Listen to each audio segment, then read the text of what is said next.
Today we're going to be talking about how your diet and nutrition can affect the pain that you're having.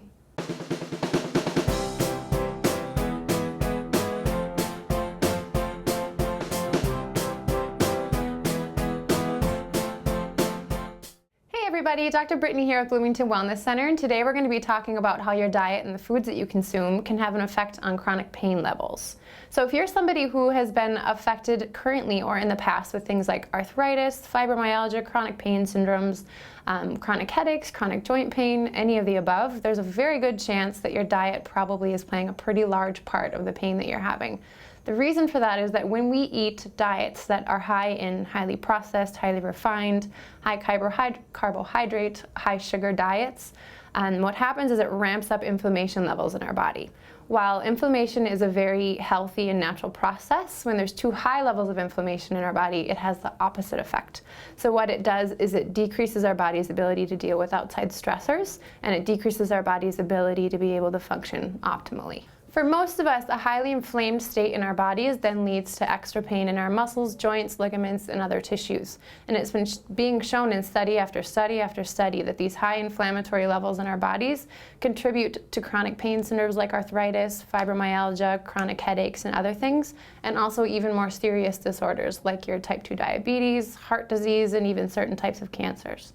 So essentially what we're going to be chatting a little bit about is about what kind of things you can do in a dietary standpoint to decrease the inflammation levels in your body. So the first thing we're going to talk about are things to eliminate from your diet or greatly reduce from your diet. The number one thing to cut from your diet to decrease inflammation in your system is sugar. Sugar is across the board the number one thing that we all consume way too much of, and the number one thing which causes way too much inflammation in our bodies. The reason for that is that sugar pulls essential minerals from your blood, and it causes the kidneys to decrease that and get rid of it through your urine. Other than sugar, the next thing you need to cut are highly processed and highly refined foods. Again, when we consume these, they do nothing nutritionally for our bodies, and they increase the inflammation in our system. Number 3 is it's very important for most of us to have some kind of allergy or food response testing done. The reason for that is that across the board, many of us are intolerant or allergic to things like wheat, gluten, dairy, soy, and other things in those families, but we're not really sure of it and we're not aware of it, so then we keep consuming these things, which then increase the inflammation levels in our body. So now that we've cut those things out of our diets, now what we need to do is we need to add anti-inflammatory substances to our diets. The very first thing to add to your diet are healthy fats, mainly omega-3 fatty acids.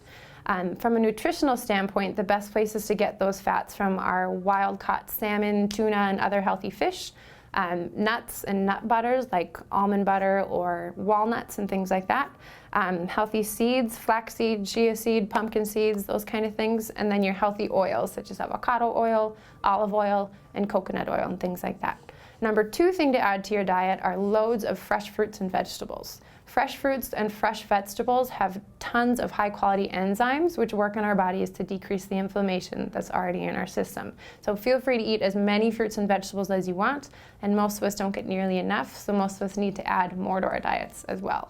Number 3 is supplementing with things like potassium and magnesium. The reason for that is that these are essential minerals in our bodies, and most of us, I think it's estimated about 80% of the population, are deficient in these minerals. Potassium mainly because potassium helps pull waste products out of our cells, and then our body can flush that out, which then decreases inflammation.